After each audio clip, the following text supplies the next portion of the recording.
they're global and they transcend political boundaries. And the third reason why I think this is important is they transcend physical boundaries too. They're not just one watershed. Water quality is not just an issue for one watershed. It's multiple watersheds, it's multiple ecoregions, it's multiple biomes. So it doesn't stop at physical boundaries either. And so having the tools and also the data and also the models that we use to model the environmental processes that we want to be able to analyze spatially in a GIS, it's wonderful that we have this cloud-based environment. So this little demonstration here is going to get you immersed in 4 different pieces of this GIS platform running in the cloud, no software installation required. Now we'll talk about other facets of the cloud in a minute. But just as an intro, okay, here is a story map. You may have seen story maps in the past, multimedia web-based maps. I highly encourage you to get into story maps at some point. Here's my story map. It's pretty brief, but just to illustrate what I mean about, okay, I created a story map on walkability. It's not that I don't use Prezi or PowerPoint or Sway and those other tools. I still use those tools, but oftentimes I want to have a story map because I want to communicate the spatial relationships in here. So here's a walkability story map of mine. I've got a picture here, and I ask people to think about, okay, is this community walkable or not? Okay, there's a sidewalk, there's some cross traffic, there's some obstructions here. Maybe there's a ramp going up to the curb. What makes it walkable or not? And a little bit of an explanation about what is walkability and why do communities care about such a thing. But another piece of the platform inside the story map, I have a link to a survey. This is called Survey 123, and you've probably used SurveyMonkey or Google Forms in the past, right, folks? Well, this is kind of like that. We are dragging and dropping a Likert scale, a true false, a multiple choice, a single choice, et cetera, kind of question into your survey.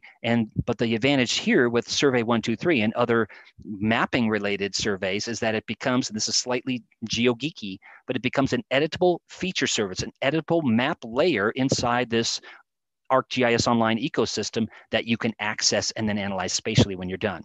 So in my survey, for example, I've got, is it pedestrian friendly or unfriendly? Rate the walkability. Is it excellent or is it horrible and somewhere in between?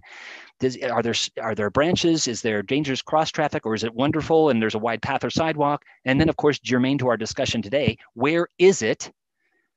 And then do you have an image of it? So it's just 5 questions in my survey. It's pretty simple, but I just raised that for a couple of reasons that I'll talk about in a moment. And then back on my story map, so people can fill out the survey right inside my story map.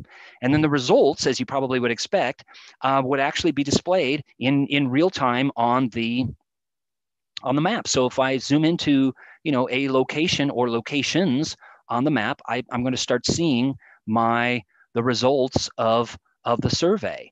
And that people have submitted all over the world. For example, this one. This is actually a survey point that I submitted to my own survey when I was teaching down in Australia last year. Good on you, mate. She'll be right. So right across from the Sydney Opera House, very walkable, park-like community there. So I submitted my own point to the survey. The point is, you've got these tools at your fingertips. And then the last thing that I wanted to show you, the 4th piece of the platform. So I've got the story map, the survey 123 in this case, the live embedded web map that comes from Arcgis Online. And then the last piece is the dashboard. And so the dashboard, in my case, has a couple of pie charts in it. You can see that roughly 3/4 of my points right now, and there are 438 points in this gauge right here that have been submitted thus far. It's still an open survey until I, the author of the survey, close it down. So that's another powerful thing about these surveys is that you can make them crowdsourced, right? So you can ask for a certain group of researchers or the general public or anything in between to submit. They don't even need to know anything about GIS. They don't even need to have an app or access to your Arcgis Online organization. If you crowdsource it, they can just fill out your survey and submit the results. So roughly 3/4 are pedestrian friendly and 1/4 are pedestrian friendly right now as of this point. And I've got a couple of the attributes that you saw from my survey. I've got a legend on here, a picture, and then another interactive web map that comes from Arcgis Online. So these 4 pieces of this Arcgis platform took me about a half a day. Okay, so basically in one afternoon, I had the survey, I had the the story map, I had the dashboard, and I had the web map all created. So we're not talking days, weeks, months to create some of this stuff. I mean, in the not too distant past, it was sort of like this. Hey, Joyce, you want to learn GIS? Here's a whole stack of manuals. And now you go learn GIS, and then we'll talk in a couple years. I mean, I'm exaggerating slightly, but GIS has been in the past really clunky and difficult to get into. So it was almost like, hey, you're interested in environmental science, great, but you need to kind of put that on hold for a couple of years and be a GIS analyst, and then you come back later on and probably you can't really do both. You really need to be a GIS analyst. Well, nowadays, again, GIS is more like a tool on your tool belt, like the R statistics package. So, you can still be, you're, an environmental assessment officer, or a wildlife biologist, or whatever else you folks are interested in, and have GIS on your tool belt and use it as a tool in your own work. So another thing that I wanted to bring up is that this dashboard, which is actually pretty simple, and it's getting a feed from one source, which is my survey that you saw a moment ago, that is the same tool as this dashboard, okay? So it's exactly the same tool. The reason why we're looking at this rather than mine is, in this case, you're getting feeds from multiple sources, but it's the same tool, the dashboard. And so with story maps and dashboards, it really lends a lot more diversity to the audience consuming the things that you're producing. And so one of the things I wanted to mention today is you need to be careful about the kinds of maps and geo visualizations that you're producing, because your audience could be a lot bigger than in the not too distant past before there was Web Gis. More about that in a bit. Okay, so I wanted to show you that story map, and also a little bit about my organization, and then also to get you thinking about the whole idea of GIS as a platform. Okay, so let's talk just for a moment about what I consider to be 5 forces acting on GIS, ever so briefly. First of all, there's a whole lot more geo awareness now, not just you environmental science students, but the general public. They're starting to be aware of, these issues have a geographic component and we need to do something about them. Climate, population change, land cover, soil degradation, soil erosion, etc. So that's actually good, and it helps the cause that you and I are interested and passionate about. And also geo enablement, people being enabled to create the kinds of things that I was just showing. So communities all around the world creating, for example, ArcGIS hubs to serve out data. More about hub in a bit, but that's another part of the platform. Or to serve up dashboards, or to make their open data portal for their community so that everybody can consume their data that they're putting out. And then the geotechnologies themselves, having evolved into this cloud-based platform, is very powerful for the reasons I mentioned earlier. And then citizen science, which walkability is a part of, right? So I deploy my walkability survey, anybody can collect data into it, and then I can look at the pattern of walkability in a community or in a region or even in a whole country.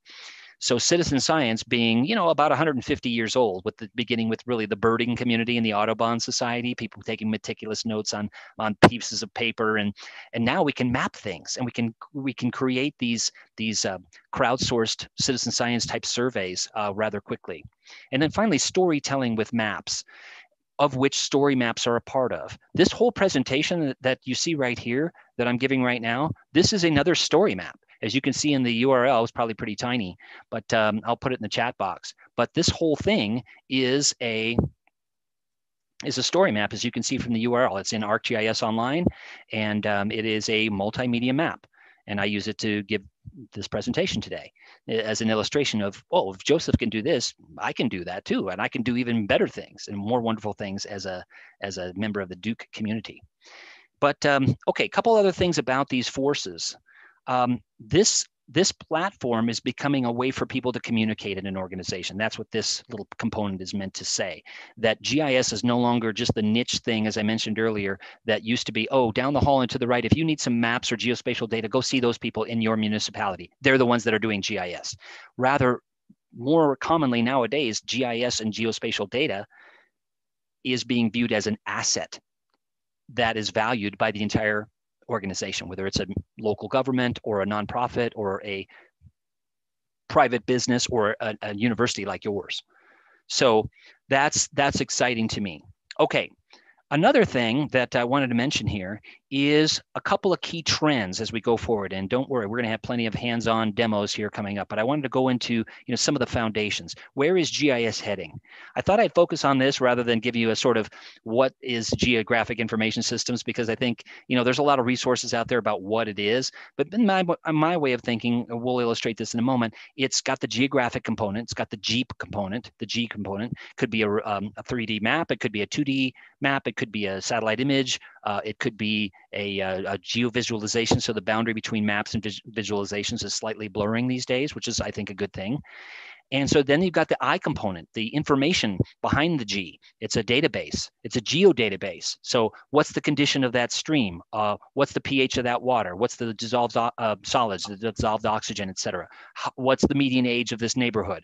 All those things are attributes inside the G part. And then the S links them together. So you've got the tables or geodatabases and the G, the maps, 2D and 3D maps, linked, becoming a system. And because it's a system, you won't get out of here in 4 hours from now. Don't worry. We don't have 4 hours. I'm not going to talk for 4 hours. But in a short time from now, you're not going to say, "Oh, I'm a GIS expert." But don't get dismayed. There's lots of ways that you can move forward in your own journey with this. Okay, folks? And I want to empower you with those tools and resources so that you can move forward. But it is a system, so it's a lifelong endeavor. Okay, I've been in geospatial technologies. This is my homeland here in Western Colorado since the dinosaurs were crawling around those ridges, the late Cretaceous. So I've been using GIS for a long time. However, I'm still learning. I learn from students. I learn from fellow faculty. So it's an exciting field because it's rapidly changing and evolving, and it's also becoming more and more connected, which is part of the key trends, with mainstream IT trends. So that fifth one, for example, artificial intelligence and machine learning, GIS is becoming really embedded with that. When you think about GIS, we've always been about, the people in the GIS industry, we've always been about big data, even before big data was a word or a phrase, because we always wanted a lot of satellite imagery. We wanted a lot of vector data, raster data, et cetera. We wanted to be able to map it and analyze it, because the world is a complex place, and mapped information is a rich source of information. It's got a lot of information in a short amount of space, which is why people have been drawn to maps for centuries. But artificial intelligence and machine learning, picture this with me if you don't mind, just for a moment. Now picture this is back in my not too distant past when I was traveling around to different campuses like yours, and hopefully again I'll be able to visit you face to face at some point. But picture this typical video on a campus or in a community. What if every single tree species, tree height, tree condition could be captured from a video like this, or the condition of every single curb, sidewalk, sign, fire hydrant, utility box could be captured with one video? Well, that's actually happening now. It's actually happening now. And that's all part of being able to gather this huge amount of data in a short amount of space, or even with typical low-end tools like a typical video. So that's going to transform a lot of GIS jobs. A lot of GIS entry-level jobs in the past have been gathering every single fire hydrant, water quality measure, et cetera, in my watershed, in my community, et cetera, and actually gathering that data and then maintaining it. Well, that data is going to be much more easily gathered in the future. So the task of many GIS folks will be transformed into assessing the quality of the data, but also analyzing the data, because it won't be such a big task to actually gather it all. I mean, picture, not too distant past, people having to go out, with survey instruments in the field. And there's still a lot of field work, which I think is really important for us as environmental people, right? But the point is, artificial intelligence and machine learning are really transforming the world of geospatial.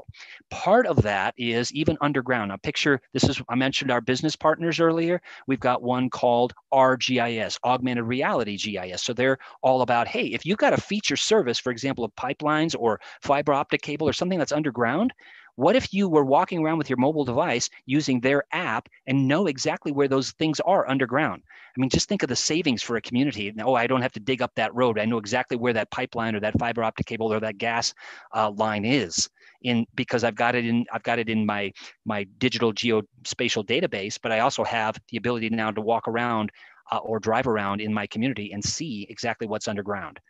Ooh, so that's just another example of GIS kind of pushing the boundaries.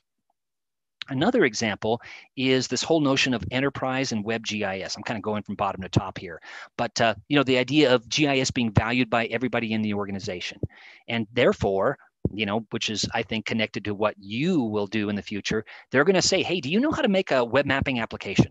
Do you know how to do any Python or JavaScript programming with making me a mapping application? And if you know some of those things, again, you're going to be very valued by whatever organization you're going to go into, because someone's going to ask a mapping related question at some point. And the reason why is because maps, I want to get you thinking today about maps as analytical tools. They're not just where is something, where is Yemen, where is Japan, et cetera. Why are all of these points that I've collected in this part of the stream have a low pH, whereas further upstream, they had a higher pH? The whys of what's where, why is it there, and why should we care? Okay, and then real-time data and analytics, big data, and the Internet of Things. Increasingly, the IoT feeds, stream gauging stations, earthquake seismometers, traffic, etc., are being geotagged. In other words, they're getting a latitude, longitude as part of the feed. And if they have a location on it, we can map them. And again, the end point is not just to make the map. The end point, the end goal, is to understand something better in a more richer, fuller way. So oftentimes people will email me, hey, Joseph, check out my map. Yeah, I'll say, great. And, right? The point is, the map is not the stopping point. The map is a tool so that you can understand your water quality and your land cover changes and your urban sprawl and all the rest of it, urban greenway, planning, et cetera. So go beyond the map. The maps are analytical tools, are not just reference documents, and you need to go beyond them. Use them in your decision making. And then, number two there, it makes sense that we have now at least some dialogue between the people mapping interior spaces, the BIM, building information management, the CAD, computer aided drafting and design, and the GIS community. So in the past, they were both interested in mapping and analysis, but it was interior versus exterior spaces. We need to work together. And so typically, they haven't been in the past, and I think it's very exciting to know that why does this matter? Why should you care about this? Well, okay, picture a normal semester, in the not too distant past when, most students were actually on the physical Duke University campus. And let's say there was some sort of weather event at 3 p.m. on a Friday. It changes every semester what rooms the students are in and how the rooms are configured, et cetera. But what if we had some sort of integrated campus map with the interior spaces, so we know where all the fire exits are, where their shelters are, where the students are actually sitting at a certain time and a certain day of the week, et cetera, in a typical semester. But in order to make that happen, to have an emergency plan for the campus, we need to have the interior spaces and the exterior spaces, the campus map, all integrated into one system. So GIS and BIM, CAD, and the architecture engineering community are starting to develop tools. And we have a tool as part of this platform I mentioned earlier called Arcgis Indoors. We have another one called Arcgis Urban. So GIS at Esri is sort of like McDonald's. In other words, everything at McDonald's is mix something, right? Mix something. Most things at Esri and the organization I'm in, they're Arcgis something, ARCGIS. So when you hear that, and the good news for you students at Duke University, you already have all these tools at your fingertips. You guys have a campus-wide enterprise license for all this stuff. So, it's not like you have to say, hey, Joseph, how can I get the software? It's all, either it's online and you log in with your Duke University account and access it, or it's like Arcgis Pro, which gives you 1,100 tools. It's something that you have accessible to you. So the point is, there's no shortage of tools at your fingertips there at the university and beyond we can talk about. And lastly, 3D. It makes sense that we have a 3D set of tools because we have a 3D world, right? And so we want to be able to not just visualize things in 3D, and there's been 3D GIS visualization for 15 years or so, but now we have 3D analytics, which is even more exciting than just visualizing things in 3D. So I'm going to put a building up in my community. What areas are going to be under shadow at certain times of day? Or I'm looking at cut and fill for a roadway or for a light rail line or something like that. What am I going to need to cut and what am I going to need to fill on the natural landscape? And we can also model data in 3D. So for example, I've got a 3D scene of COVID cases, so looking at different data in 3D, again, don't just do it because it exists, because the tools exist, do it because if it adds value to your understanding is the point. Okay, and to illustrate one of those things, what we're doing with GIS now is we're visualizing things and again, becoming smarter decision makers in the process. So, here's an issue that is central to just about every community around the planet. Okay, what are we going to do about traffic accidents? This is a very serious issue. It affects numerous lives and families. In the past, what we would do is we would map things like this. This is a certain county in Florida, just to the south of you all. So we could map this kind of thing, but oftentimes we had so much data, it was really hard to pick out patterns and relationships and trends, okay? So, but this is the kind of thing, this is sitting inside Arcgis Online that we would do for years and years. Okay, now what we're doing is what people are doing with GIS is they're sort of aggregating the data in different ways. So for example, creating hexagons.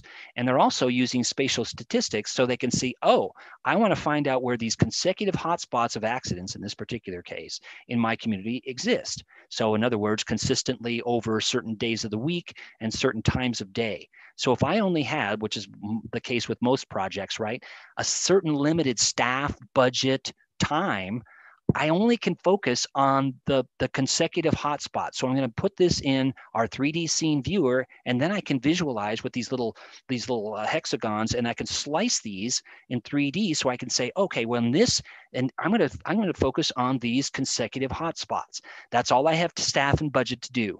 But even that could be life-saving, right, for lots of people. If I focus just on those intersections of those locations in my community, where a lot of these have happened consistently over days of the week and certain times of day, you can see where that's going above and beyond traditional mapping. It's actually using these tools to make smarter decisions about, okay, we're going to focus on these areas in our community.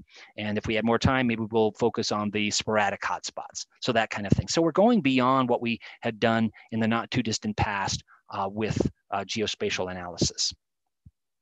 The last thing I wanted to mention before I do some demonstrations for you all is I want you to think about the most important skills in this. And I would just argue again, like the top 5 forces and the top 5 trends, they're debatable. Just like other lists that you see on the web, right? The 10 coolest places to visit in North Carolina before you die, the 10 coolest bands in history, right? They're these lists, and they're meant to be sort of, oh, I don't agree with that one. And so if you don't agree with any of these, that's fine. We can put it in the chat box. But I just submit to you all that these are really what people are seeking with you building your skills in geotechnology. First of all, be curious about the world. Ask questions, ask good questions. A good map teaches you to ask a better question. A good map teaches you to ask a better question. And so that's why I think maps have great utility in lots of every single one of your careers going forward. And employers really want you to ask questions that go beyond what your employer is asking. So even while you're still a student at Duke, ask questions that your professor's not even asking you about, okay? So go beyond what your professors are asking, what your employer is asking. Say, hey, maybe why are we using these tools in a GIS, for example? We need tools that do this. Oh, okay. That's the kind of people that we need and other organizations need, that people are really tenacious, they really want to solve problems, and they're asking good questions. And then being able to work with data. I promised earlier I'd get into this with you just a little bit, but I know this sounds super boring. Oh my gosh, I can't even stand the excitement, Joseph. But the data blog that a colleague and I have operated now for quite some time. So we wrote a book on this topic, and I just wanted to get into it a bit with you. And that is being able to work with data.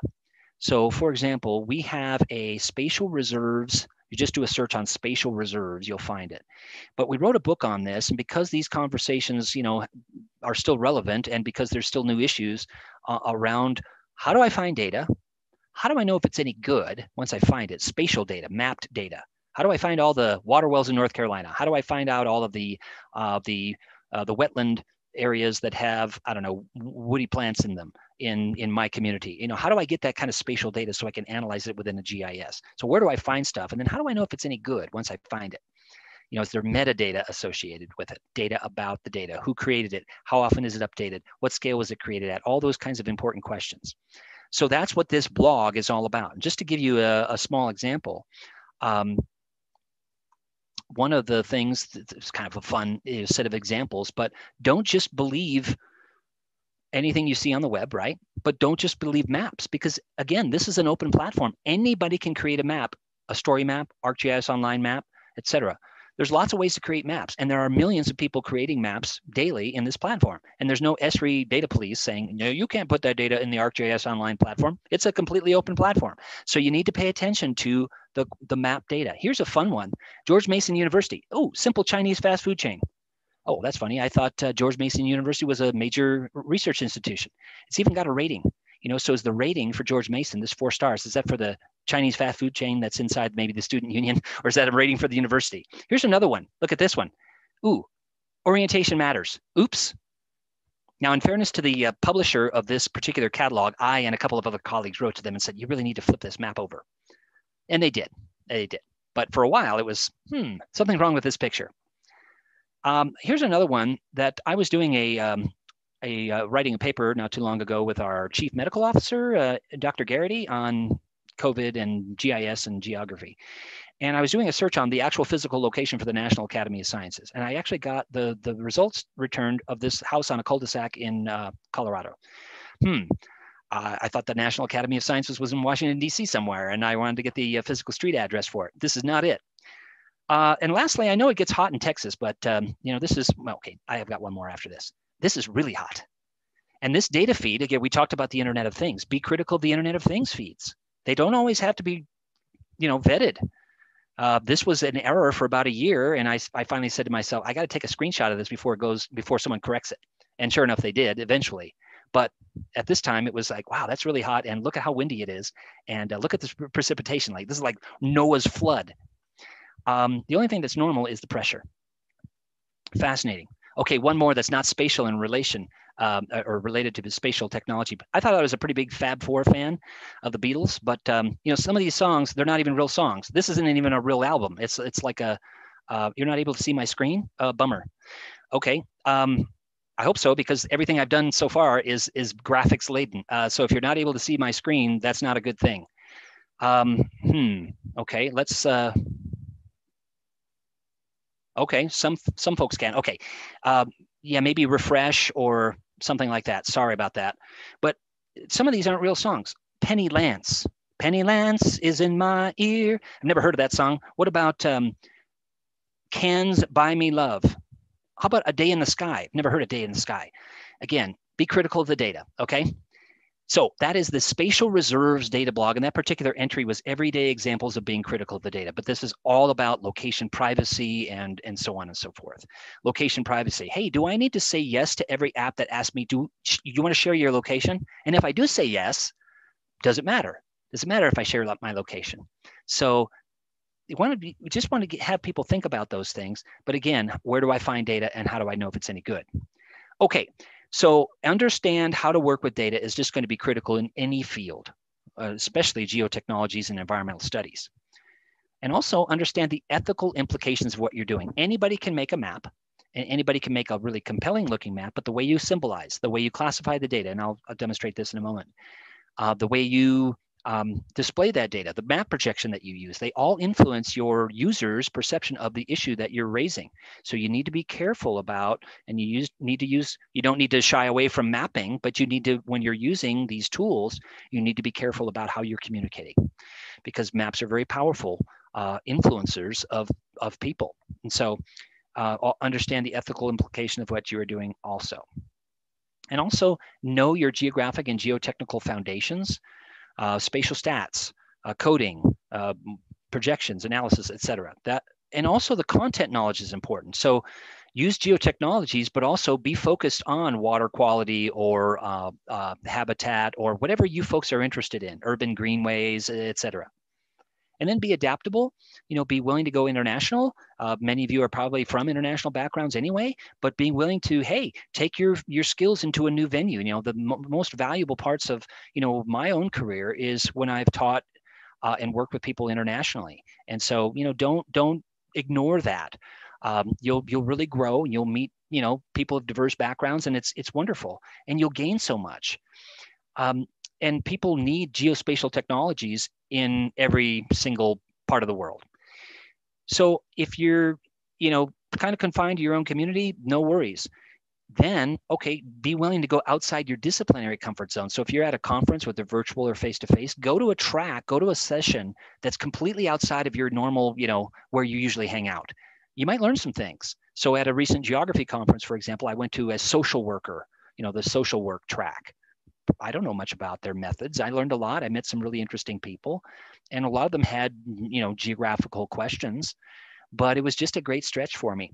And finally, good communication. Even though I mentioned one of the forces earlier, one of the 5 forces was geo awareness, that the general public is more aware of the issues that you and I care about now more than ever before. You still need to develop your elevator speech, you know, your 1-minute speech for your CEO or for your board of directors or for your patrons or your constituents or whoever it is. You'll need to have that on your ready to go, because they'll say at some point, why do we need to fund your position?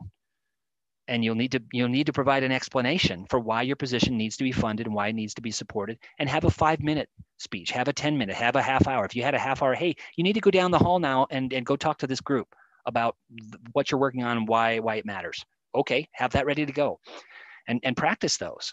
So I hope that was helpful.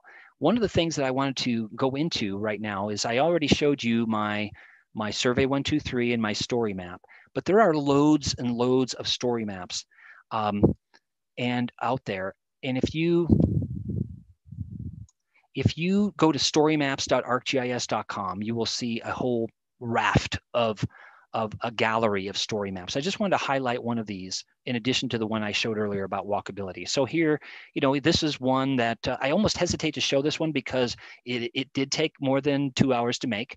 You can see the scroll bar hopefully in the upper right here. It's pretty small. So this is a pretty long story map. And as you can see, it's all about climate and climate change and, you know, human influence and so on and so forth. So it's got some maps in there. It's got some graphs. It's got some data. And I think it's 2D and 3D maps that you can you know, interact with.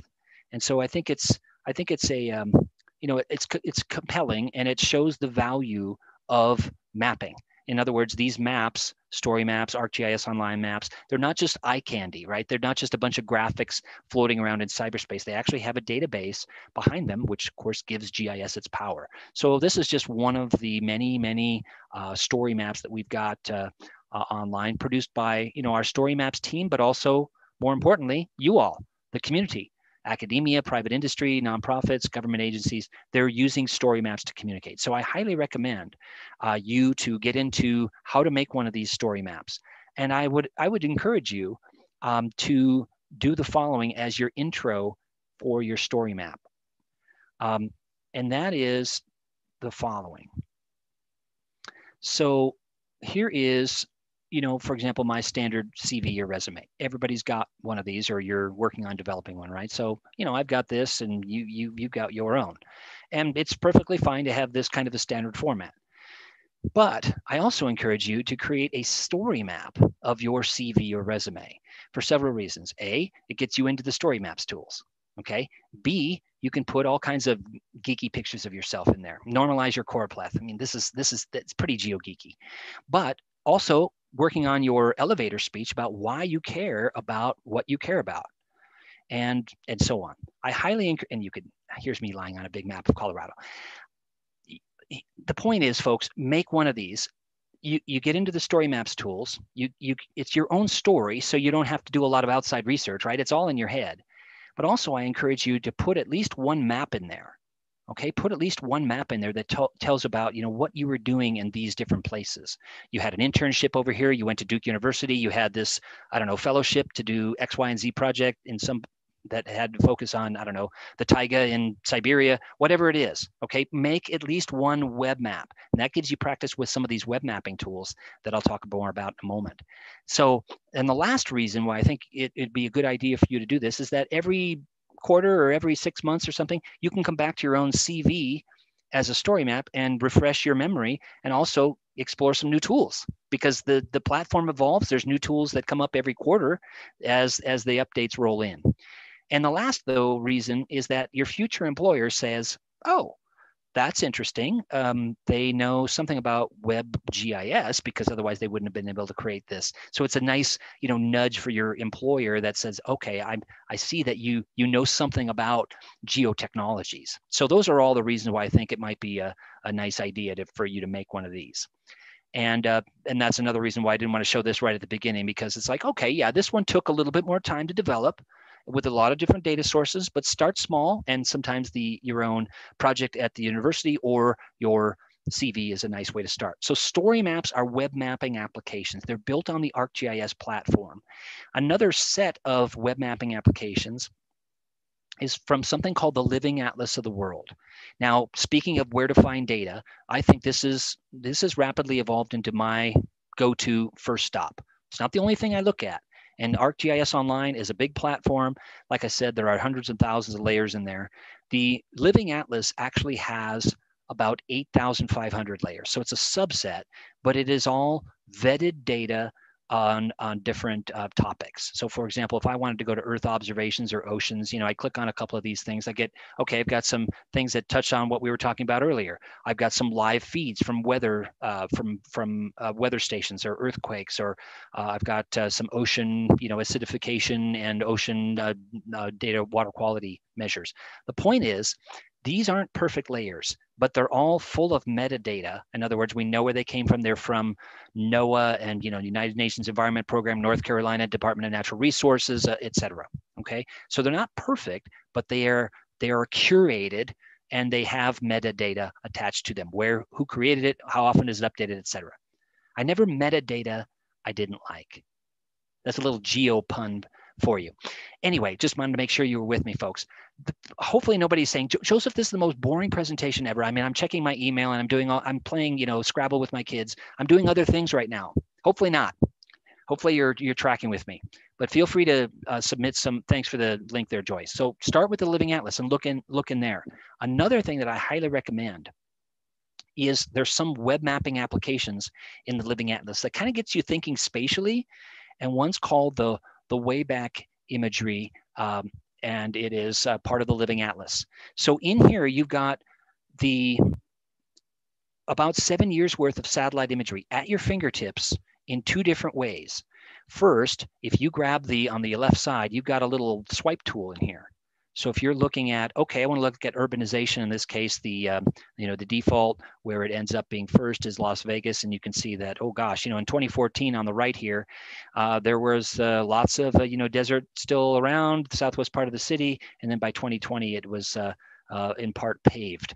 So, okay, that's great, Joseph. But what about, another issue that is important? Okay, well, what about this sort of thing? Okay, you've got, and on the left side there, you can see even the decline in the water level in Lake Mead, which is, as probably all of you know, is actually a reservoir. And so, the larger issue, of course, is how are cities in desert environments going to be sustained if they're relying on, surface water like this, or even groundwater. So you can see the decline in just in the last 6 years in this area of the world. Same tool you could use for coastal erosion. You could analyze glacial retreat. You could analyze agricultural expansion in the Midwest USA or in Saudi Arabia. You could look at construction projects at Three Gorges Dam in China. You could look at erupting volcanoes, Kilauea, did this week, Mount St. Helens, etc. So one tool. So you use it inside a web mapping application. You're thinking spatially while you're doing that. You're analyzing all kinds of different Earth-related themes, but also, and I wanted to mention this to you, Duke University people, because you want to go the extra step. Okay, that's great, Joseph, but what if I want to add ecoregions to it or population density or something? I can't do that in this web mapping application. A web mapping application is the creator, you having access to ArcGIS Online platform, you create it and then you serve it up, and your end user really can't modify it at all. They can interact with it as we are. But if you want to go to the extra level 2, then you can actually sign into the ArcGIS platform. And if in the upper left here, it says, oh, I want to save those layers into a a set of layers into ArcGIS Online. And then you can take these pieces out of the web mapping application, and then you can add data to it, and you can run all kinds of analytics on it. Well, what kind of analytics, Joseph? Well, more about that in a moment. How much time do we have? Yep, all good. So this is just one of many web mapping applications. Another one is the Living Atlas Water Balance app. And that one illustrates another of the trends that I was talking about, and that is the Internet of Things feeding data into this platform. So for example, here, I've got 6 different variables on the left side. I'm going to change it to precipitation. And I've got, as you can see, this sort of seamless map inside ArcGIS Online. But if I go to, I don't know, someplace in the Amazon, I'm not going to see summer and winter, right? I'm going to see the wet season and the dry season. So if I scroll along the graph at the bottom, you can see that, okay, looks like the dry season is September, October, November. The wet season kind of peaks in April, May.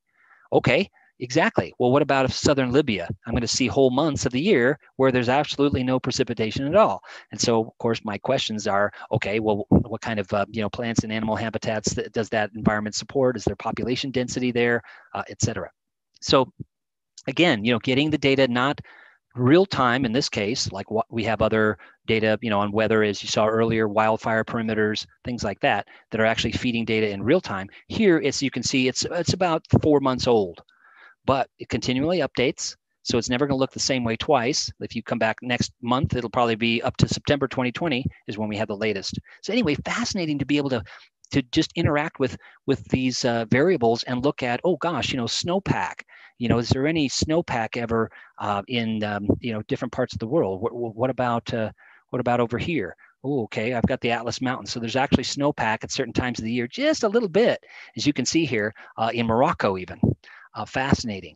So the point is, we've got, you have these tools at your fingertips, and you can take the data, the layers in here, into ArcGIS Online, which has about 45 analytical tools in it. It's running in the cloud, software as a service. And you could also take it into other products like ArcGIS Pro, which, as I mentioned earlier, has 1,100 analytical tools. So let's look at ArcGIS Online. If I go to arcgis.com, and I'm going to just illustrate a couple of things that you can do inside there. So let's say I want to, I'm going to look for my map, ecoregions, and I'm the owner of that map, so I can actually type in owner if I know my login name, and I can pull up some things that I've actually got in here. So, okay, well, I've got ecoregions of the world and population density. So it's just a very simple map, 2 layers in it, and it's a little metadata right here as to where I got the data, very important based on our discussion earlier, and I'm going to open it in different platforms. Now here, I can open it up in 2 different desktop platforms. So Arcmap is something that probably you've seen in textbooks and maybe you've used it in the past. It was our go-to professional GIS for many years. It still exists because there are millions of users on it, and we don't want to just say to the North Carolina DOT or the DNR, say, sorry, you can't use Arcmap anymore because it's being deprecated. But it was created actually before these web technologies emerged. And so it's been updated, but I would highly encourage you, if you're going to really seek some advanced tools like connecting to the R via the R bridge for the spatial stats, to use ArcGIS Pro. So ArcGIS Pro, again, has 1,100 analytical tools. I don't think we'll have time to actually go into it, but it's actually something you have to install, but it gets a lot of its power from being connected to the web. So you're not just using it as a standalone thing on your own workstation, you're connected to your account in ArcGIS Online. But let's go ahead and open this just in the map viewer in ArcGIS Online. I'm going to add it to a new map. And so what we're going to do is, again, we're going to just be online, web-based GIS, and you can see I've got 2 different, pretty simple map, but I've got 2 different layers on here. I've got the population density and the ecoregions of the world. So let's just turn on ecoregions. Okay, so I see that this is pulling from either Bailey's ecoregions or the WWF ecoregions. There's 2 different main ecoregions data services. And so that's where this stuff comes from, is data as services, which is a pretty paradigm shifting sort of moment. In the past, you'd have to download all this data to your local computer and then figure out what kind of map projections so that everything overlays and that sort of thing. Well, you don't have to mess around with so much of that anymore, which is actually good. Now let's say, hey, Joseph, I don't see how to see anything underneath. Well, you got some tools here as you probably would expect. You maybe, oh, okay, I want to make that a little bit transparent so I can kind of see what's underneath there in terms of cultural features like roads and cities and things like that. Now I want to turn on population density. So I can say, oh, okay, well, in this certain ecoregion, I've got X population. And here, why is there so much, population here in this humid tropical domain, savanna, moderately grasslands, moderately humid grassy areas. And of course, if you go a little bit north, it's extreme continental desert, right? It doesn't support a big population density. So there are reasons for these patterns, relationships, and trends, and that's what we want to do with mapping. Now, notice that I'm not signed into anything. In the upper right here, it says sign in. I'm not signed in. I'm just accessing data and layers from Arcgis Online. I can change the symbology for these things. If I don't want these ecoregions to be colored the way they are, I can change this one, for example, to not be green, but some other color or maybe a hash pattern or some other symbol.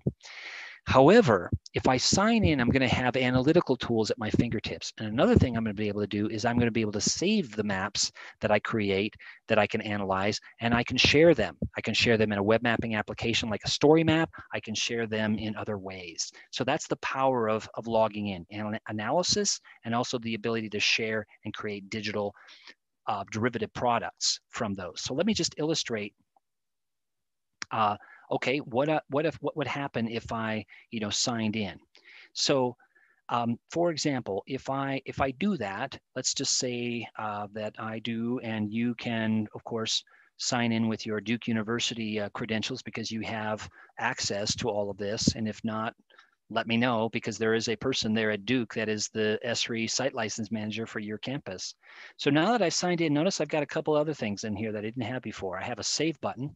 Don't ask me why this is a floppy disk. Do any of you students know what a floppy disk was? Anyway, the point is a lot of these save buttons are still floppy disks. Interesting. But I can save it now. It's going to be part of my own account in Arcgis Online. Then I can also share. So for example, I can say, I want to share it with everyone. I want everybody to be able to have access to this map. Or I can share it with my own Arcgis Online organization, in your case, Duke University. Or if you don't like either one of those options, you can say, I have some groups where it's just 5 of us researchers on rainforests, and I'm just going to share it with them so we can all access it and look at each other's data and maps. So you can do that. You can set up a group with 5 researchers. That's perfectly fine. Or, of course, on the other end of the scale, you can say, I don't want to share it with anyone yet. It is completely something I'm a work in progress, that type of thing. And then down here is how some of these components are connected. One way that they're connected is I'm going to say, you know what? I want to make a web mapping application like the swipe thing we saw in the Wayback imagery. Remember that a moment ago? So I can say, I want to compare things. Oh, okay, swipe. Oh, so this is where you create these things. Now, these configurable web mapping applications, as you can see, you're going to get a template, and you're going to be able to modify the template a little bit, but it'll give you some choices. Quick and easy, but not tons and tons of customization. If you know some Python and JavaScript, you can make these things extremely customizable. And if you go to the developer.arcgis.com site, you can say, hey, Joseph, I'm interested in the coding side of this. How do all these maps work and interact? Well, I'm signed in right now, but if I wasn't, as you probably won't be signed in when you go to the developer site, it'll say on the left side, hey, if you don't have an account, sign in, get a free account here. And the reason why I mentioned that is, again, just getting a little bit of the coding skills. Maybe you're not interested in being a full-time coder. That's fine. I'm not either. But I want to have enough on my tool belt so I can write some expressions that make, I want to divide this variable by this variable on my map, and I want to multiply that by 100 or something like that for a percentage, that kind of thing. So in here, we have a lot of tutorials on how to build these things. Okay. And one of the nice things in here is that you've got the ability to access these SDKs and APIs inside the ArcGIS platform. So I just wanted to mention that don't ignore the development side of things. Even if you students aren't interested in being a developer, it's still good to have some of these tools on your tool belt. Okay, back on here. So the reason why I mentioned that is because you're going to get a certain set of things in here that you might say, well, those are good, but I really want to make this. I want to have this widget up here. I want to have this tool over here. That's when you go into, a little bit of the development side of things. Notice also that there's a couple of other tabs here. The web app builder gives you, it's sort of a midpoint. It's not that you're required to do any coding, but you're going to get more choices than if you make a standard story map. You're going to get a bit more choices. You're going to get a template with a bunch of different widgets that you can put, and you can program the widgets to do whatever you want. And then notice here dashboards. You remember my my walkability dashboard and the coronavirus JHU dashboard? That's where you create a dashboard, and you're basically going to say, oh, I want a pie chart over here. I want my map to be over here on the screen. I want my gauge to be here. I want a little image over here. So you're configuring this screen just by dragging and dropping. Yeah, it's a beautiful thing. I wish I could get excited about this. Okay, so that's where all these things kind of fit together, is in this sharing zone inside ArcGIS Online. The second thing I wanted to show you there is that, sure, you've got some abilities to, do this kind of thing, all that sort of thing, measuring directions, things like that. But more importantly to our discussion here with you awesome Duke University students is you've got some analysis tools here. So for example, I say, well, gosh, what kinds of analysis could I do? And let's go back to, let me click off here for a moment, turn off the population density, and then make these ecoregions of the world a little bit transparent. And okay, that's good. And what about the base map? I have lots of base map choices. How about terrain with labels? Okay, all good. All right, so I've got this. One of the things that you could do, of course, is, well, gosh, I want to merge data together. I want to overlay ecoregions and land use, or I want to look at water quality and I don't know, zoning. You can combine these layers in powerful ways. I've got points. How many water wells are within, 5 kilometers of the landfill? That kind of thing. It's all spatial analysis in here. And so mean center, I've got a set of data points. What's the mean center? If I balanced a pencil underneath those points, where would it balance? Standard deviational ellipse. They've got some power here, and it's all on the web. About 45 tools, and remember, 1,100 tools over on the Arcgis Pro side. So let's just demonstrate one of these that's fairly simple, but I think, you Enviro people will like this. Let me know what you think of this. Proximity. Give me how do I figure out what the riparian zone is? I want to have a 100-meter buffer around all of the streams in this watershed. Done. Compute the 100-meter buffer. Now I've got something that sort of emulates a riparian zone. So those are the kinds of things you're doing under the proximity tools. But you've got some hotspots. So in other words, like we looked at with the traffic accidents, it's not just the density, but actually statistically significant hotspots or cold spots in your data that you're looking at. Yeah, so one of the things, let's just do this one. Let's just trace downstream. Okay, I want to trace downstream from, I don't know, I'm in Colorado, so I'll pick Colorado. I could do North Carolina, but you're closer to the coast, so it won't be as exciting. So I'm going to split the line. I don't want to split the line trace. I want the maximum distance to be, how about 10,000 kilometers? Okay, great. I don't want to clip any output. I want to call this the Duke University demo trace downstream. The reason why I have to specify that is because every time you do the analysis online, it saves it online, right? It's not a local file that you're creating. So you have to specify a file name, and it's going to be saved. In my case, I'm logged in the upper right. It's going to be saved in your own Duke University ArcGIS Online organizational account. Okay, so I'm going to say, I'm going to call that good. And it's going to then say, okay, I know what the elevation is because I've got data as a service as elevation. I know what the stream network is. I know what the watershed boundaries are. And so I'm going to use all those things to compute the trace downstream. Maybe I need to try that again. So, okay, data enrichment, no. Find locations, yes. Let's trace downstream one more time. Let's give it 5,000 kilometers this time. Oh, I don't want to split. I want to do clip. I don't want to clip output. I want to maximum. I'm not going to do maximum distance. I'm just going to let it run. Okay, so let's go ahead and Click here and then run analysis. Okay, so here's another thing. While that's crunching away, I want to show you a couple more things, and that is this set of resources that is actually, how do I learn more about this, Joseph? Well, one of the lessons that's in the lesson library is about landslide risk areas. I'm the author of this, so I'm rather familiar with it. And the final result is here. So you start the lesson with, should look pretty familiar, ArcGIS Online. You get the rivers, okay? You also get the geologic hazard zones. And the goal of this particular lesson is to find out which areas in this particular part of the world is both major geologic hazards and it's in a floodplain.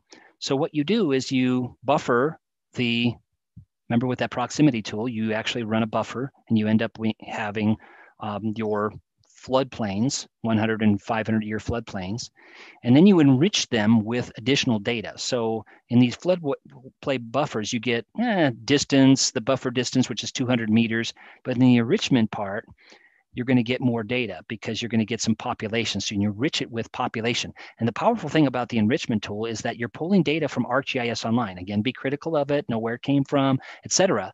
But you don't have to have every single one of those layers in your project anymore. You're just saying, I'm going to enrich this data. I'm going to pull from Living Atlas of the World and other sources. So you enrich that to figure out what the population is. And then you find out, okay, well, let's turn a couple of these things off.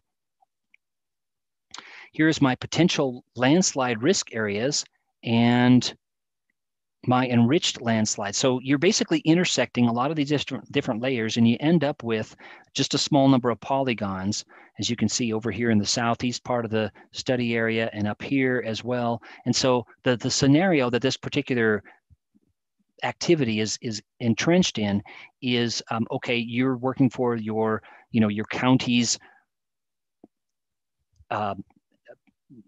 emergency management department, and you've got to come up with some sort of public relations campaign for certain areas, and you only have a certain budget and time, and you got to identify which are the doubly hazardous zones in that particular county.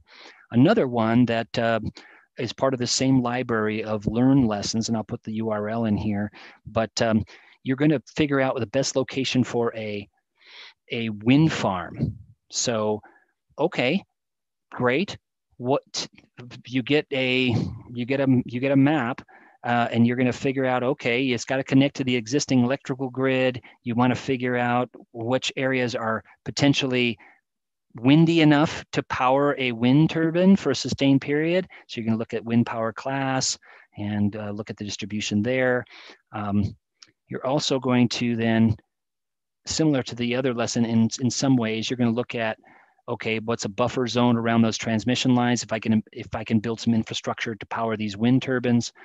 And you end up with the optimal wind farm sites, which are actually right here in a couple of different spots. And this is an example also of a customized symbol. I didn't like the default symbol, so I said, well, I've got a wind farm, a wind turbine symbol. I'm going to use that. So the idea here is that you're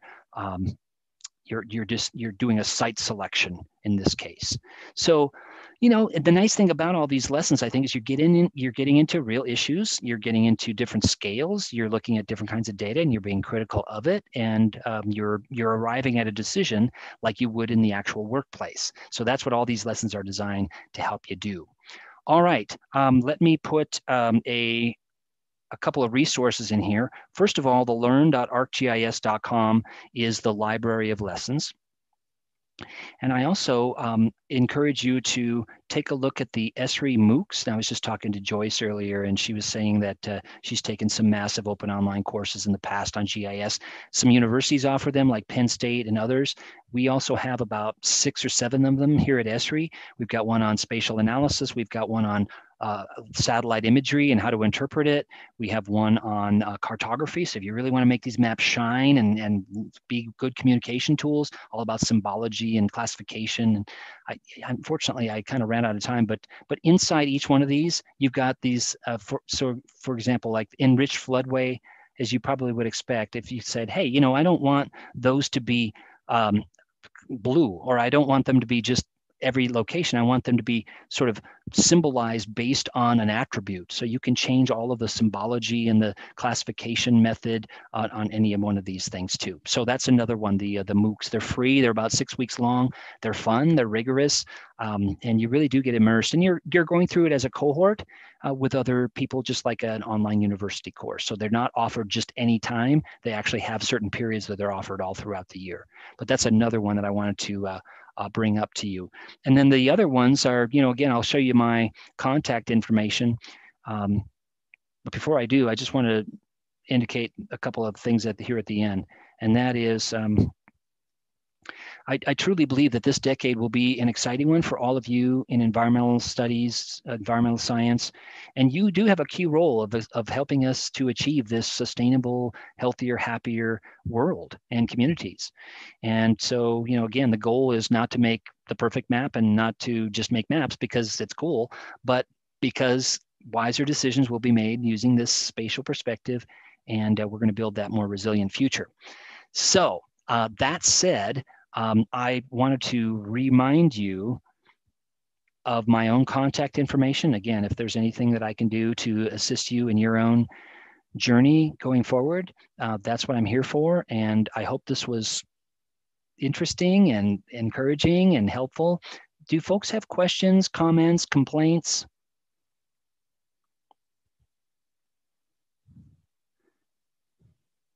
You're being awfully quiet. Now, I do have an office hour after this. And thanks to your colleagues there, Joyce and Andrew, for helping me get that rolling. But I'll be over in the office hour, and hopefully someone will join me, so it won't just be me singing my geographic related songs to myself, because I've got my ukulele here in the background, and you don't want to hear that. So the point is, ask me questions.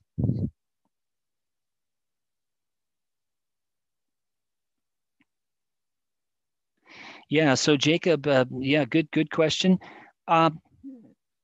If you again, take my advice on just dipping a few toes into the programming waters behind these web maps. It is almost exclusively JavaScript and Python. If you know a little bit of HTML, that's helpful too. We have a way of getting into it called the Arcade scripting language. I've got a couple of blog posts on how to use Arcade, A-R-C-A-D-E. So let's say you're making a map like one of the ones I showed earlier, and you say, I really want to write an expression in there. It could be a one-line expression, it could be a 5-line expression, but just start pretty simply with, okay, I want to divide the number of species of X by the number of acres of or hectares of woodland, and multiply it by some other variable. That's the Arcade scripting language, and that kind of gets you into thinking like the GIS thinks. But then to go deeper, I would go to the developers.arcgis.com site, and there's really no one right answer to when to start. I would start with actually working with these web mapping applications, kind of getting a feel for just going into Arcgis Online and adding a couple of layers, or opening an existing map and saving it into your own account, and then experimenting with changing the symbology, changing the classification method. And there are plenty of tutorials on the Esri site to how to do that. But yeah, some people are, Kelsey's at, okay, what if you don't have the data? Well, there's ways to create it. One is with a survey, like Survey 123, like I created that walkability survey. Another one is if you've got a spreadsheet with any sort of location information, city, country combination, street address, latitude, longitude, you can drag that table literally over into Arcgis Online, and it'll map that data for you. So there are ways you can create your own data. There's also, of course, field surveys that you out and collect the data yourself and bring it in. Increasingly, we have a lot of data at our fingertips, so you won't have to create, the watersheds and the ecoregions and stuff. But yeah, you might have to collect, certain tree species or invasive species in a certain tract of land that you're interested in, that kind of thing. The nice thing too, Kelsey, is that there's more and more view, like I was talking about with the trends, of data as a valued asset. So there are more and more open data portals, and a lot of those open data portals now have geospatial information. We're not quite there yet. There are still, many different policies in place in different countries of the world. But in some countries, it's proprietary data. You got to buy it, or you got to license it, or you got to, pay a steep fee for it, or it's just not available.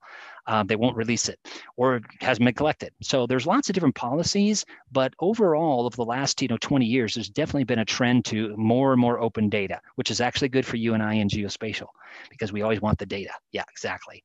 So yeah, so great. Okay, cool. Yeah, thanks for the nudge. So Katie's asking, hey, true, geospatial technology is not static, because people are always asking deeper questions. They want more data, they want more tools. So the tools evolve, the data evolves, and the kinds of applications evolve too. As is, like I was saying, the diversity of people in geospatial has broadened so much from the way back when I started with geospatial. It was largely, geo, enviro, those folks, well, like you all. But it's expanded so much. You've got language arts people and history and economics and so on.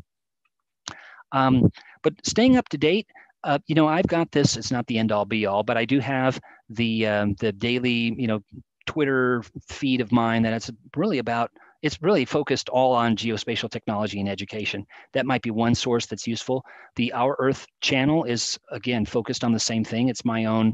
Okay, how do you make a story map? How do you do some of these things? There's lots of Esri, official videos as well on our channel. But I would say probably the single best way is to kind of keep an eye on. There's some GIS blogs out there. I've got one on that's focused on education on GeoNet, but there is the Gis Lounge. There are I think good sources in your own state that it's the North Carolina Geospatial Community. A lot of these state-based GIS organizations are great. They have conferences, they have networking opportunities, and that's where again, like we were talking about at the beginning, it's all about the networking, and just get some people in your LinkedIn groups, etc., that know geospatial, and see what they're up to. And it's a lifelong learning endeavor. So I would say all of those things, and also maybe just get immersed a little bit in making a couple web maps, doing a little bit of spatial analysis like I did there, and with some of those tutorials on the Learn site would probably be the easiest way to sort of dip a toe into the shallow waters. Cool. All right, folks. It was grand to be with all of you, and I wish you all the best.